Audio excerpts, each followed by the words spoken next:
Hello students, welcome back to your favourite channel मैनेज Brains. I am Gauri Jadaun, economics educator. आप सभी का exam बिल्कुल आने ही वाला है, बस ऑलमोस्ट आ ही चुका है, आपको पता है। अब तो कुछ इंपॉर्टेंट जो डेट्स हैं हमारे पास उसको गो थ्रू कर लेते। कर एक आध एमसीक्यू वगैरह में आ गया तो भाई हमें पता होनी चाहिए कुछ इंपॉर्टेंट डेट्स, है ना, of your Indian economic development. Macro economics में ऐसा कोई डेट्स याद करने के लिए नहीं, उसमें हमारे पास फॉर्मुलाज हैं, लेकिन इंडियन इकोनॉमिक डेवलपमेंट में we have dates.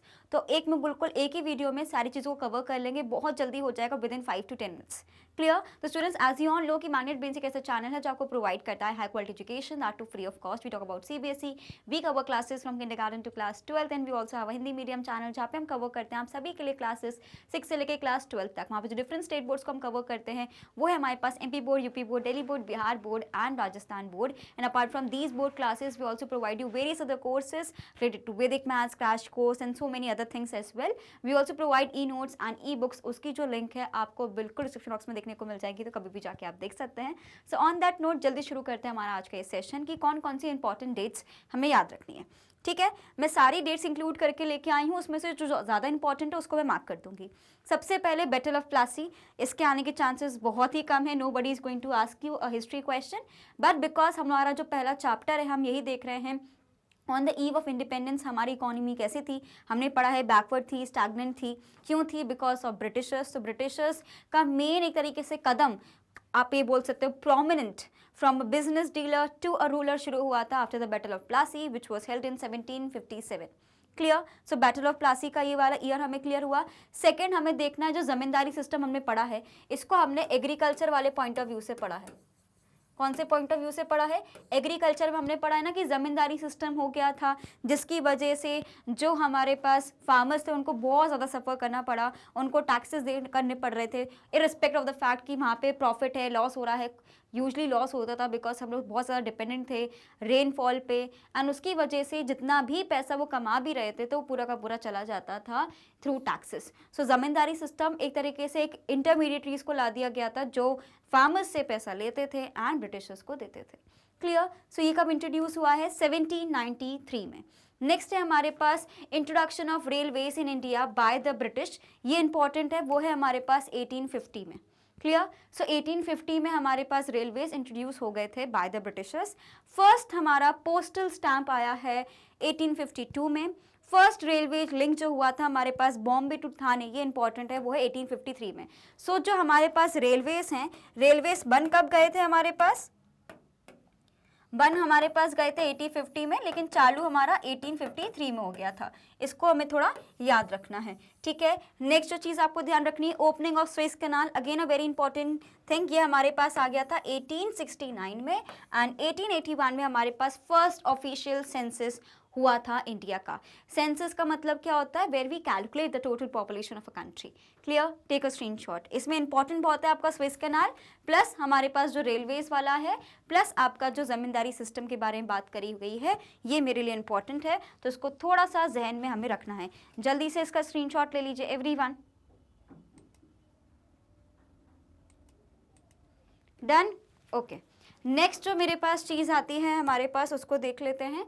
Setup of the Tata iron and steel company, जिसको हम टिस्को भी बोलते हैं, जमशेदपुर में लोकेटेड है, that is 1907। Year of great divide is 1921। Plus हमारे पास जो हमारे पास एयरलाइंस जो टाटा ने शुरू करी थी उस टाइम पे, वो 1932 में शुरू करी थी, एंड इंडिया को इंडिपेंडेंस मिली 1947 में, तो हमें याद हो गई। टिस्को याद होना चाहिए आपको। टिस्को क्या है भाई? 1907 में बना था। ये है हमारे पास Tata iron and steel company, Jamshedpur में ये थी, अभी भी है। प्लस अगर हम बात करें 1921 को ग्रेट डिवाइड पीरियड भी बोला जाता है। क्लियर? ये चीज़ को हम समझे। Take a screenshot. Okay. Next हमारे पास आता है जहाँ पे हमने बात करना शुरू कर दी थी कि आफ्टर इंडिपेंडेंस नेक्स्ट फेज हमारे पास क्या है कि हमारे पास 1950 से लेके 1990s तक का क्या सफ़र रहा है इंडिया की इकोनॉमी का। उसके जो हमारे पास इंपॉर्टेंट टर्मोलॉजीज हैं आपको पता होना चाहिए। फर्स्ट इंडस्ट्रियल पॉलिसी रेजोल्यूशन हमारे पास 1948 में आया है। प्लानिंग कमीशन हमने सेटअप कर लिया था, प्लानिंग कमीशन को हटा के नीति आयोग आया है, लेकिन प्लानिंग कमीशन हमारा 1950s में आया था। फर्स्ट 5 ईयर प्लान हमने 1951 में लॉन्च किया है, and industries development and regulation act भी हमारा 1951 में आया है। स्मॉल स्केल इंडस्ट्रीज की जो कमेटी बनी थी वो 1955 में आई है। सो फर्स्ट रेजोल्यूशन कब आया? 1948 में, मतलब आज़ादी के जस्ट 1 साल बाद हमने इंडस्ट्रीज़ के लिए काम करना शुरू कर दिया था। 1951 में मेरा फर्स्ट 5 ईयर प्लान आएगा। 1990 में प्लानिंग कमीशन बना, उसी के बाद तो मेरा कोई प्लानिंग होगी तभी मेरा फर्स्ट ईयर प्लान आएगा। एंड उसके बाद इंडस्ट्रीज डेवलपमेंट एक्ट जो है हमारे पास 1951 एंड 1955 में हमारे पास स्मॉल स्केल इंडस्ट्रीज को डेवलप करने के लिए एक्ट आया था। These are the important years, basically dates भी नहीं, ईयर्स हम बोलेंगे, राइट। नेक्स्ट है हमारे पास duration of the first 5 year plan, क्योंकि ऑफकोर्स बाकी सारे 5 ईयर प्लान इतने इंपॉर्टेंट नहीं जितना मेरे को फर्स्ट वाला याद रखना जरूरी है। तो ये हमारे पास है 1 अप्रैल 1951 5 ईयर प्लान है, तो ऑफकोर्स ये हमारे पास 1956 तक चलेगा। 1 मार्च 1956 तक हमारा ये 5 ईयर प्लान चला है। नेक्स्ट है हमारे पास सेकेंड इंडस्ट्रियल रेजोल्यूशन। सबसे पहला वाला हमारे पास कब आया है? 1948 में आया है। उसके बाद जो नया इंडस्ट्रियल रेजोल्यूशन बना था वो 1956 में बना था। तो फर्स्ट वाला मेरा कब आया है? 1948 में, एंड सेकेंड वाला है मेरे पास 1956 में। नेक्स्ट हमारे पास है that is the first phase of green revolution. आप सभी को पता है जब ग्रीन रेवोल्यूशन हमारे पास आया था हमने सारे स्टेट्स में उसको अप्लाई नहीं किया था, सिर्फ कुछ ही हमने स्टेट्स में अप्लाई करके देखा था। तो हमें याद रखना है हमने हाई यील्डिंग वैरायटी सीड्स का यहाँ पे यूज़ किया था। ये शुरू हुआ है 1966 में। सो जब मेरे पास इंडस्ट्रियल रिफॉर्म्स आए 1956 में, उसके 10 साल बाद मेरे पास ग्रीन रेवोल्यूशन का फेज आया है। इसको इस तरीके से हमें लर्न करना है। देन एनईपी तो हमारे लिए बहुत आसान है लर्न करना, 1991 एंड प्लानिंग कमीशन को हटा के नीति आयोग आ गया था, ठीक है। वो कब आया है हमारे पास? 2015 में, जब हमारी गवर्नमेंट चेंज हुई है, राइट। तो सबसे पहले याद होना चाहिए कि फर्स्ट 5 ईयर प्लान हमारा शुरू कब से हुआ है? 1951 में। प्लानिंग कमीशन कब बना था? 1950 में। हमारा फर्स्ट 5 ईयर प्लान का क्या ड्यूरेशन रहेगा? फर्स्ट हमारा कौन सा है? दैट इज 1 अप्रैल 1951 टू 1 मार्च 1956 रहा है। प्लानिंग कमीशन को हटा के नीति आयोग कब आया है? 2015 में आया है। न्यू इकोनॉमिक पॉलिसी कैसे आई है हमें पता है, 1991 में आई है। End of course green revolution का फेज कब आया है? 1966 में आया है। उससे 10 साल पहले क्या आया है? सेकेंड इंडस्ट्रियल रेजोल्यूशन आया है मेरे पास। Clear? Take a screenshot. Okay, next. अब जब मेरे पास बात आ रही है वर्ल्ड ट्रेड ऑर्गेनाइजेशन से पहले एक और ऑर्गेनाइजेशन मेरे पास था जिसको हम लोग क्या बोलते थे? गैट। मैंने आपको ये लर्न कराया है, that is general agreements on tariffs and हमारे पास ट्रेड है, ट्रेड एंड टैरिफ्स। ये कब आया है? 1948 में। इसको रिप्लेस किया है किसने? वर्ल्ड ट्रेड ऑर्गेनाइजेशन ने, ठीक है। कब किया था? 1995 में किया था, ठीक है। यहाँ पे लिखा है हमारे पास कि इसको रिप्लेस कर दिया था वर्ल्ड ट्रेड ऑर्गेनाइजेशन ने 1995 में किया था, ठीक है। अब उसके बाद जैसे कि मेरे पास न्यू इकोनॉमिक पॉलिसी आई है, वैसे ही आपको ध्यान रखना है कि न्यू इंडस्ट्रियल पॉलिसी भी हमारे पास 1991 में ही आई है, ठीक है। हमारे पास इकोनॉमिक रिफॉर्म्स कब आए? जुलाई 1991 में। सिमिलरली तभी इंडस्ट्रियल पॉलिसी भी आ गए थे 1991 में। Clear? Take a screenshot of it. And जो क्वांटिटेटिव रिस्ट्रिक्शंस हमने हटाए थे वो 2001 में हटाए हैं इंपोर्ट के, ठीक है। Okay, now make in India campaign. Make up India campaign अलग है, स्टार्टअप इंडिया कैंपेन अलग है। मेक इन इंडिया कैंपेन हमारा 2014 में आया है, स्टार्टअप इंडिया हमारा 2016 में आया है। तो याद रखना 2 साल पहले आया है। प्लस डीमोनेटाइजेशन अगर हम बात करते हैं उसका मतलब क्या होता है? नोटबंदी। नोटबंदी का मतलब आप किसी करेंसी को वापस ले रहे हो। डीमोनेटाइजेशन अभी हाल ही में भी हुआ है, लेकिन इंडियन गवर्नमेंट का सबसे ज़्यादा इम्पैक्टफुल हम मानते हैं 2016 का, जहाँ पे 500 और 1000 की नोट बैन हो गए थे। नेक्स्ट है हमारे पास गुड्स एंड सर्विसेज टैक्स का एक्ट जो है ये पास हुआ है 2017 मार्च में। इसको इम्प्लीमेंट हमने 1 जुलाई 2017 को करना शुरू कर दिया था। सो एक्ट कब पास हुआ है हमारा? 2017 में हुआ है, लेकिन मार्च में हुआ है, ठीक है। वहीं पे उसको इफेक्ट में लाना, प्रैक्टिकली इंप्लीमेंट कराना हमने 1 जुलाई 2017 को किया है। एंड नोटबंदी कब हुई? 2016 में, ठीक है। हमारा जो मेक इन इंडिया कैंपेन है वो कब आया? 2014 में। ये याद रखने हैं हमें, फाइन। अब जो बहुत इंपॉर्टेंट है हमारे पास कुछ ऐसी कमिटीज़ हैं, जब हमने इसको ह्यूमन कैपिटल फॉर्मेशन वगैरह में हम पढ़ रहे थे, जब हमने देखा है कि कुछ ऐसी कमिटीज़ हैं जिन्हें वर्क किया है towards education. So education commission recommended to spend at least 6% of GDP on education. ये कब हुआ है? 1964 और 66 में हुआ है। सो जो कमिटी उनने क्या बोला था कि कम से कम 6% जीडीपी का एजुकेशन पे खर्च होना चाहिए। हमें पता है ना सोर्सेस ऑफ पता है आपको ह्यूमन कैपिटल फॉर्मेशन, मैंने आपको याद कराया है ई होम। ये मेरे पास होते हैं sources of human capital formation. ई से मेरे पास एजुकेशन है, एच से मेरे पास हेल्थ है, ओ से मेरे पास हो जाएगा ऑन द जॉब ट्रेनिंग, एम से हो जाएगा माइग्रेशन और ई से मेरे पास आ जाएगा एक्सपेंडिचर और इन्फॉर्मेशन। तो ये सारी चीज़ें मिला के क्या होता है, ह्यूमन कैपिटल फॉर्मेशन में हेल्प करता है। तो कहीं ना कहीं हम ये फोकस करना चाह रहे हैं एजुकेशन पे। तो 6% हमारा जीडीपी में जाना चाहिए। हमने कब डिस्कस किया, 1964 टू 66 में डिस्कस किया। देन हमारे पास है तपस माजुमदार कमेटी, जिसमें बोला क्या था कि 1991 में आया था, इंडियन गवर्नमेंट ने कमेटी लेके आई थी। प्लस हमारे पास राइट टू एजुकेशन एक्ट, ये इंपॉर्टेंट है हमारे लिए, जहाँ पे हमने फोकस किया था कि सब बच्चों को 6 साल से लेकर 14 साल की जिनकी उम्र है उनको फ्री एजुकेशन मिलना चाहिए। ये 2009 में हमारे पास आया right to education act.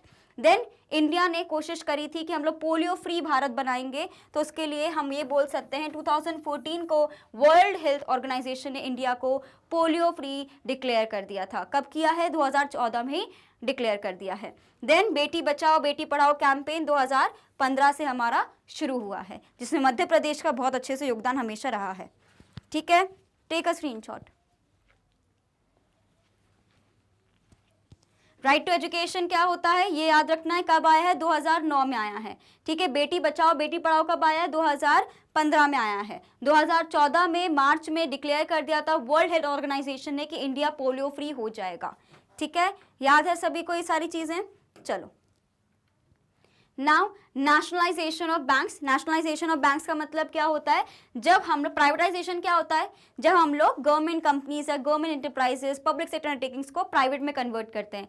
Similarly इसका उल्टा कर देना क्या हो जाता है, nationalisation. So nationalisation of banks बहुत फेमस है आपका, 1969 में नेशनलाइजेशन ऑफ बैंक्स हुआ था। बहुत सारे बैंक्स को नेशनली हमने उसको कन्वर्ट कर दिया था। ठीक है, उसके अलावा जो हमारे पास वाइट रेवोल्यूशन आया है 1970s में, आपको ध्यान रखना है। 1966 में मेरे पास ग्रीन रेवोल्यूशन आया है एंड 1970 से मेरे पास वाइट रेवोल्यूशन आया है for the production of milk. Plus NABARD जो है ये फॉर्म हुआ है ऑन 1982, स्पेशली ऑन, आपको याद रखना है, दैट इज 12 जुलाई 1982 को हमारा फॉर्म हुआ है नाबार्ड। एंड इवन जो हमारे पास एग्जिम बैंक आता है, import export bank of India, ये भी 1982 में ही फॉर्म हुआ है। ठीक है, नेक्स्ट है हमारे पास गोल्डन रेवोल्यूशन। गोल्डन रेवोल्यूशन मेरे पास है 1991 टू 2003। प्रधानमंत्री जन धन योजना बहुत ही इंपॉर्टेंट योजना है। ठीक है, ये फाइनेंशियल लिटरेसी और फाइनेंशियल सेक्टर को इंप्रूव करने के लिए योजना आया है। तो याद रखना है कब आया मेरे पास, 2014 में। ये सब रीसेंट गवर्नमेंट ने जो अभी जो बीजेपी गवर्नमेंट ने जितने भी रिफॉर्म्स लेके आए हैं उसके रिगार्डिंग हमारी ये स्टडी है। Clear, take a screenshot.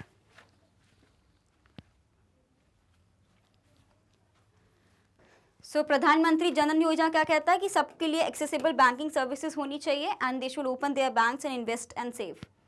Okay, then मृगा बहुत इंपॉर्टेंट है, दैट इज हमारा जो Mahatma Gandhi national rural employment scheme guarantee act है, जिसमें आपको 100 दिन का रोजगार देने की बात करी गई है। ये हमारे पास 2005 से चल रही है, तो ये आपको याद होना चाहिए। और जब भी आप एम्प्लॉयमेंट के बारे में लिखेंगे तो आप ये मेंशन कर सकते हैं। उसके अलावा आप सभी को पता है, एक तो ये हमारे पास हो गई। देन गवर्नमेंट ने ये भी रिसेंटली लॉन्च किया है 2015 में, जैसी उनकी गवर्नमेंट आई थी, कि स्किल इंडिया पे फोकस करना है कि अगर आपकी स्किल्स अच्छी होंगी तो आपको अपने आप जॉब मिलेगी। सो गवर्नमेंट लॉन्च प्रधानमंत्री कौशल विकास योजना।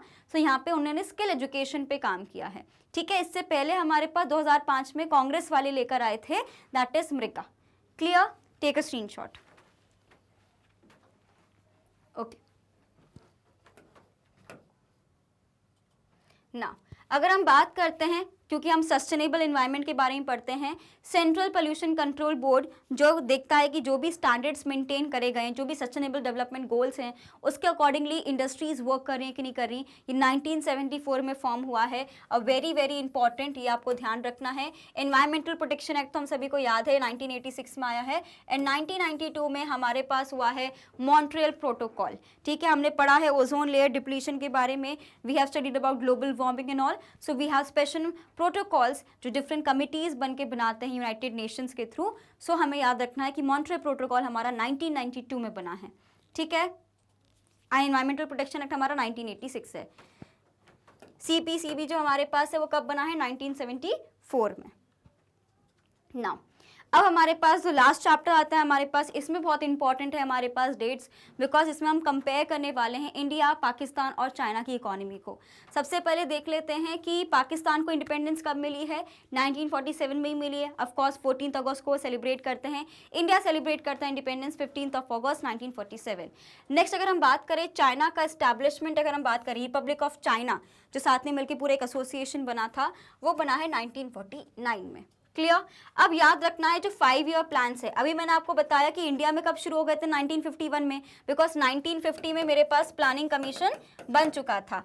चाइना में आए हैं 1953 में। एंड लास्ट आपको ध्यान रखना है, आप इन सब में 2 ऐड करते चले जाओ एंड इसमें आपको 3 ऐड करना है। ठीक है, 2 और 3 का रेशो है यहाँ पे। सो 1951 में इंडिया में आए हैं, 1953 में चाइना में आए, लास्ट में हमारे पास आए पाकिस्तान में, दैट इज 1956 में आए हैं। अकॉर्डिंगली आप कैलकुलेट कर सकते हो कि 5-5 साल क्या है, मतलब जब तक इंडिया ने अपना पहला कंप्लीट किया था 5 ईयर प्लान, तब पाकिस्तान ने शुरू किया था। क्लियर। नेक्स्ट मेरे पास आता है great leap forward. Great leap forward एक बहुत ही इंपॉर्टेंट हमारे पास है, इसका शॉर्ट नोट भी आ सकता है। ये 1958 में आया है। बेसिकली आप देख सकते हो कि उन्होंने 5 ईयर प्लानिंग शुरू कर दी थी 1953 में। सो नेक्स्ट 5 ईयर में उन्होंने कोशिश करना शुरू कर दिया था कि ठीक है एग्रीकल्चर में बहुत फोकस कर लिया, अब दूसरे सेक्टर्स ऑफ इकोनॉमी में भी फोकस करना है। तो मेरे पास ग्रेट लीप फॉरवर्ड है, वो कब से आया है मेरे पास, 1958 से आया है। क्लियर। ये बहुत इंपॉर्टेंट है, स्पेशली लास्ट चैप्टर के डेट्स बहुत इंपॉर्टेंट है कि कब इंडिया में कौन सी चीज़ हुई, चाइना में कब क्या हुआ, पाकिस्तान में कब क्या हुआ। ठीक है, ओके। नेक्स्ट है हमारे पास ग्रेट पॉलिट्री एंड कल्चरल रेवोल्यूशन। सो यहाँ पे कहीं ना कहीं हम फोकस करें, जो हमारा वर्क फोर्स है वो लर्निंग बाय डूइंग करे। लर्निंग बाय डूइंग का मतलब out of their comfort zone जाए, कोस्टल एरियाज पे जाए, आउटसाइड जा फॉरेन ट्रेड जाए, वहाँ पे जाके काम करना सीखे, है ना। So we wanted them to learn through the countryside, यानी अलग जाके आप सीखिए काम। सिर्फ आप जो पढ़ रहे हैं वो ठीक है, लेकिन we want practical education as well. So वो हमारे कल्चरल रेवोल्यूशन लेके आया गया है, वो आया था 1965 में। क्लियर। सो फर्स्ट उन्होंने ग्रेट लीप फॉरवर्ड लेके आया, जहाँ पे उन्होंने कोशिश करी कि इंडस्ट्रियलाइजेशन एंड सर्विस इंडस्ट्री को बूस्ट करें। एंड नेक्स्ट हमारे पास क्या आया था, ग्रेट पॉलिट्री एंड कल्चर, जहाँ पे हम ये बोलना चाह रहे हैं कंट्री साइड में जाके काम करके आप सीखिए किसी चीज़ को। नेक्स्ट है मेरे पास nationalization of capital goods industries. Capital good industries कौन सी इंडस्ट्रीज होती है, कोई मुझे बताएगा, जो मैन्युफैक्चर करते हैं, प्लांट मशीनरी ऐसे गुड्स बनाते हैं जो फर्दर प्रोडक्शन के लिए काम आते हैं। तो इसका जो पूरी जिम्मेदारी है यहाँ पे पब्लिक सेक्टर अंडरटेकिंग ने ली थी, पाकिस्तान की कब ली थी, अर्ली 1970s में। ठीक है, फिर एक सिविल वॉर हुआ था, ईस्ट पाकिस्तान डिवाइड हुआ एंड उसकी वजह से आप बोल सकते हो कि बांग्लादेश बना। सो वो 1971 में हुआ है। रिफॉर्म्स की बात करें कि इंडिया में रिफॉर्म हमारे पास 1991 में आए हैं, लेकिन चाइना पहले ही रिफॉर्म्स लेके आ गया था 1978 में, है ना। एंड वहीं पर अगर हम बात करते हैं, पाकिस्तान भी हमसे पहले रिफॉर्म्स लेके आया है 1988 में। मतलब 1978 में चाइना ले आया, देन 1988 में पाकिस्तान, लेकिन हम 1991 में लेके आए थे। दिक्कत इतनी है कि अगर हम रिफॉर्म्स वगैरह की बात कर रहे हैं, सो पाकिस्तान रिफॉर्म के बाद भी रिवाइव नहीं कर पा रहा था, इंडिया ने बहुत अच्छे से रिवाइव करी अपनी इकोनॉमी को, एंड चाइना तो हमेशा से आगे रहा है। सो 1978 में वो रिफॉर्म्स लेकर आ गया था। Clear. Take a screenshot of this one. समझे कि नहीं समझे इस चीज़ को, इसमें तो कोई कंफ्यूजन नहीं है। Clear. Then one child policy. One child policy, क्योंकि हमें पता है कि चाइना का बहुत ज़्यादा ग्रोथ रेट हो रहा था, पॉपुलेशन रेट बहुत स्पीड में बढ़ रहा था, सो उन्होंने कोशिश करी that we will implement a one child policy, जहाँ पे फोकस किया गया कि we will only have one child. अब यहाँ पे दिक्कत जैसे कि इंडिया के लोगों की सोच है कि फीमेल चाइल्ड नहीं चाहिए, वहाँ पे भी यही सोच है कि फीमेल चाइल्ड नहीं चाहिए। सो मेल पॉपुलेशन ज़्यादा हो गई, मतलब मेल और फीमेल का जो रेशो है उसमें मेल पॉपुलेशन ज़्यादा थी, प्लस ये भी दिक्कत थी कि एडल्टली पॉपुलेशन ज़्यादा थी। इसके चक्कर में 2016 में 2015-16 में इसको अबॉलिश कर दिया गया था, लेकिन आया कब था, 1979 में आया था, just after reforms of China. तो हम ये बोल सकते हैं कि चाइना के रिफॉर्म्स में ही वन चाइल्ड पॉलिसी भी था। Clear. Take a screenshot. Done. Hopefully आपको ये सारी चीज़ें क्लियर होती चली जा रही हैं। स्पेशली ये वाला अपन को फर्स्ट स्लाइड बहुत अच्छे से लर्न करना है। यहाँ पे आपको पता होना चाहिए कि रेलवे कब इंट्रोड्यूस हुआ है, 1850 में, शुरू कब हुआ है, 1853 में। ठीक है, ओके, ये समझ आया।